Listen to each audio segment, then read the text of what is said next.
السلام علیکم. نیا دور کے ساتھ میں ہوں سبیل حسنین.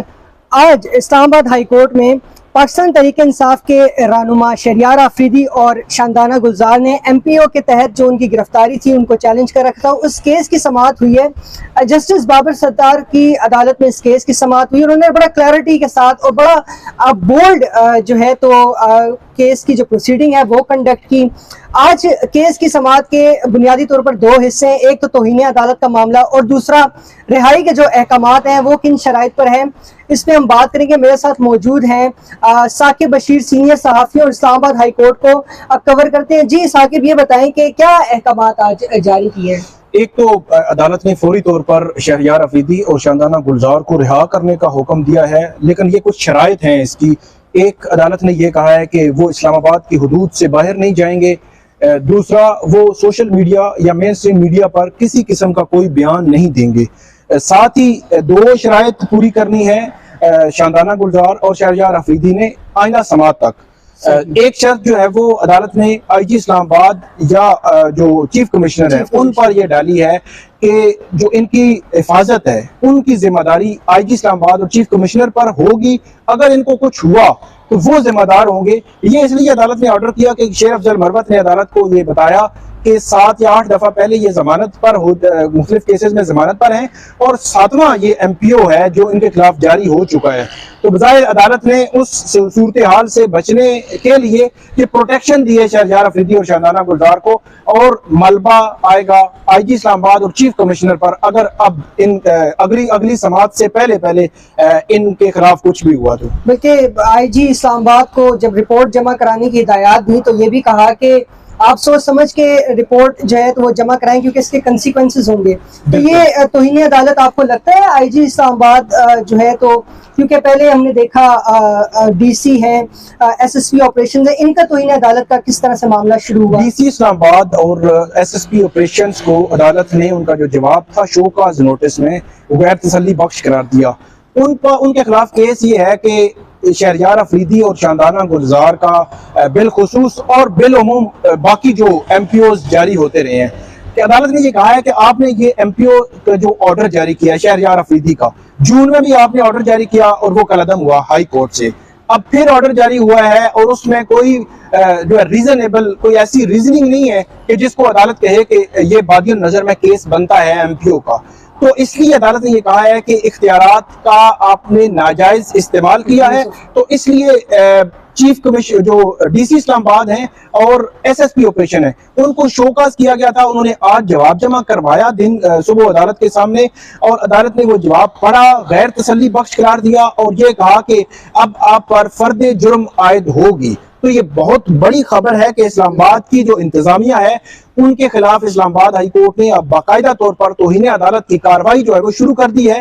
آئی جی صاحب کی آپ نے بات کی, آئی جی اسلام آباد کو تنبیہ کی گئی اور چیف کمشنر کو بھی اس سارے معاملے کی ایک فیئر رپورٹ آپ نے جمع کروانی ہے, اور ان کو تنبیہ کی گئی کہ آپ نے اس کے کانسیکوینسز دیکھ کے رپورٹ جمع کروانی ہے.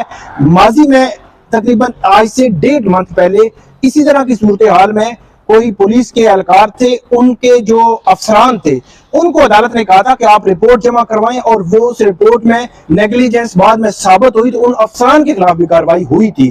تو بظاہر اسی طرف عدالت اشارہ کر رہی تھی کہ اگر آپ کی رپورٹ میں کوئی نقص ہوا تو آپ کے خلاف بھی کارروائی ہو سکتی ہے. اسی کے ساتھ شیر افضل مروت نے جو بات کی, جو وکیل ہیں شہریار آفریدی کے, کہ پولیس نے یا انتظامیہ نے یہ کہا ہے کہ شہریار آفریدی جیل میں بیٹھ کر تھرو سوشل میڈیا ایک مہم چلا رہے تھے, ایک پلاننگ کر رہے تھے کہ وہ رہا ہو کر اسلام آباد کی ڈسٹرکٹ کورٹ پر حملہ کریں گے. تو وہ شہریار آفریدی نے کہا ہے کہ میں بیان حلفی دینے کے لیے تیار ہوں کہ ڈی سی یا آئی جی نے جو بیان دیا ہے عدالت کے سامنے یہ غلط بیانی ہے, کیونکہ پچھلے 1 سے 1.25 ماہ ہو گیا ہے شہریار اور 24 دن یا کچھ دن, تو اتنے دن ہو گئے ہیں اس کی فیملی کی ملاقات شہریار آفریدی سے نہیں کروائی گئی جیل میں. تو یہ بڑا امپورٹنٹ اور کمپلیکیٹڈ ہو رہا ہے معاملہ. پھر عدالت نے جو شہریار آفریدی کا سارا ریکارڈ طلب کر لیا ہے, کس نے کب ملاقات کی ہے, وہ ساری ریکارڈ بھی عدالت کے سامنے پیش ہوگا. عدالت کا آج استفسار یہی تھا کہ جیل میں کیسے بیٹھا ایک شخص لوگوں کو انسائٹ کر سکتا ہے, اور پیک ٹو کیپیسٹی تھا آج کورٹ روم. کیا عدالت کا کمرہ عدالت کا کیا ماحول تھا؟ آج کمرہ عدالت بھرا ہوا تھا, ساری انتظامیہ اور پولیس موجود تھی, ان کے افسران موجود تھے. میڈیا موجود تھا, جو ملزمان ہیں ان کو موجود کیا. سب سے بڑی اور امپورٹنٹ بات جو مجھے لگی, جو عدالت نے سمجھی ہے, جس وجہ سے معاملہ ڈی سی اسلام آباد کے بیان کو غیر تسلی بخش قرار دیا ہے, کہ ایک بندے پر آپ نے 8 مقدمے بنائے, 8 میں ضمانت پر ہے. ایک بندے کے خلاف آپ نے 6 MPOs اس سے پہلے جو ہے جاری کیے, وہ سارے قلعدم قرار دیے گئے.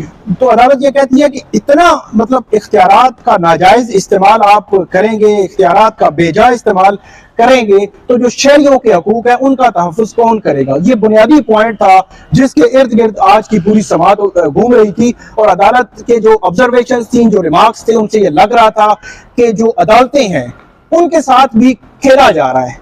کہ ایک لمحے پہ جسٹس بابر ستار نے کہا, ایک عدالت سے بندے کو چھوڑتے ہیں, آپ دوسرے کیس میں ڈال دیتے ہیں, دوسری عدالت سے چھوڑتے ہیں, آپ تیسرے کیس میں ڈال دیتے ہیں. تو اس سے یہ لگ رہا تھا کہ عدالت یہ سمجھتی ہے کہ کوئی عدالت کے ساتھ کھیل رہا ہے. جسٹس بابر ستار نے آج جو اسٹرکٹ آرڈر کیے ہیں, مجھے لگتا ہے کہ بظاہر اب یہ کھیل رکے گا, ختم تو نہیں ہوگا, رکے گا. ٹھیک ہے. اچھا, آج یہ بھی کہا کہ ریاست جو ہے تو وہ اس طرح کی انہوں نے کرتی ہے کہ عدالت کو جو ہے تو پھر انٹرفیئر کرنا پڑتا ہے. یہ IG سے اور جو ہے تو DC سے میرے خیال سے مکالمہ کرتے ہیں, وہ پورا کانٹیکسٹ کیا تھا. وہ اس میں ظاہر سی بات ہے, جو آئین حقوق دیتا ہے شہریوں کو, جو سٹیزن کو حقوق دیتا ہے, ان کی پروٹیکشن جو ہے وہ, اور خاص طور پر جو لا انفورسمنٹ ایجنسیز ہیں, سیکیورٹی کے ادارے ہیں, انہوں نے پروٹیکشن دینی ہوتی ہے. اگر نہیں دیتے تو جو عدالتوں نے پوچھنا ہوتا ہے.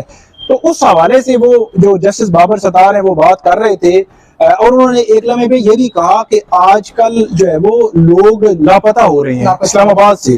تو وہاں پہ IG اسلام آباد تھوڑے سے غصے ہوئے, غصے ہی میں کہوں گا, کیونکہ وہ اس طرح تو نہیں تھا, لیکن بہرحال انہوں نے جج صاحب کو یہ جواب دیا کہ کچھ لوگ لاپتہ ہو جاتے ہیں, چلے جاتے ہیں اور پھر واپس بھی آ جاتے ہیں. اور ان کا اشارہ اعظم خان جو سابق پرنسپل سیکرٹری ہیں ان کی طرف تھا. تو اس سچویشن میں بھی جج صاحب نے کچھ کہا, لیکن وہ سمجھ نہیں سکے کہ ایگزیکٹلی انہوں نے کیا ورڈ جو استعمال کیے تھے. اچھا, وہ جوریسڈکشن کا جو معاملہ ہے, عدالت نے DC سے بھی بڑا استفسار کیا اور پھر طلب کیا, وہ جو نوٹیفیکیشن طلب یہ کیا ہے کہ حکومت نے فیڈرل گورنمنٹ نے DC اسلام آباد کو کیا یہ پاورز دی ہیں کہ وہ MPO کے تحت آرڈر جاری کر سکتے ہیں. یہ سوال تھا, اور یہ کہا گیا ایڈوکیٹ جنرل اسلام آباد کو بھی اور DC کو بھی کہ اس سوال کے جواب میں نوٹیفیکیشن پیش کریں. تو وہ نوٹیفیکیشن آج تو انہوں نے پیش نہیں کیا, ٹائم لیا ہے, انہوں نے آئندہ سماعت پر شاید پیش لگتا ہے ایسا ہے کہ اس قانونی نقطے کو بھی انٹرپریٹ. جی بالکل, وہ تو انہوں نے کہا کہ اگر ایسا نوٹیفیکیشن نہیں ہے پھر تو کہانی ختم ہوگی, پھر تو کہانی ختم ہے. اور یہ آگے پھر MPO کے حوالے سے بھی کافی واضح, میرا یہ خیال ہے کہ یہ کیس شہریار افریدی اور شاندانہ تک محدود نہیں رہے گا. یہ کیس بار بار 2-3 دفعہ انہوں نے کہا کہ یہ جو ہے وہ ایک لارجر ایشو ہے.